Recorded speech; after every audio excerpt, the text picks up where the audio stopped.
আমি পূর্বস্থলী ২ নম্বর ব্লকের পাটুলি পঞ্চায়েতের উপপ্রধান।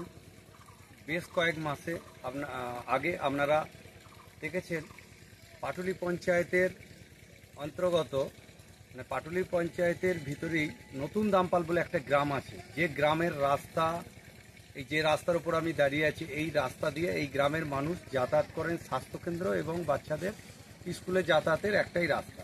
এই রাস্তার ধারে ভাঙনটা শুরু হয় এবং যখন রাত্রে খবর পাই আমি সঙ্গে সঙ্গে ছুটে আসি এবং আমাদের মাননীয় বিডিও ম্যাডাম মহাশয়কে আমি জানাই এবং আমরা পঞ্চায়েতের তরফ থেকে জানাই এবং উনি বিডিও ম্যাডাম উনি সেচ দপ্তরকে জানান। সেচ দপ্তর তার পরের দিন এসে এই ভাঙন পরিদর্শন করেন এবং পাটুলি পঞ্চায়েতের তরফ থেকে আমি সেচ দপ্তরের পরিদর্শনের সঙ্গে আধিকারিকদের সঙ্গে থাকি এবং পরিদর্শন করি এবং এখন সেই কাজ চলছে।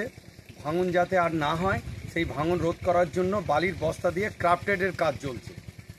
দেখুন, ক্রাফটেডের কাজ বেশ কয়েক মাস হয়তো সুরক্ষিত থাকবে, কিন্তু মানুষ আতঙ্কিত আছে।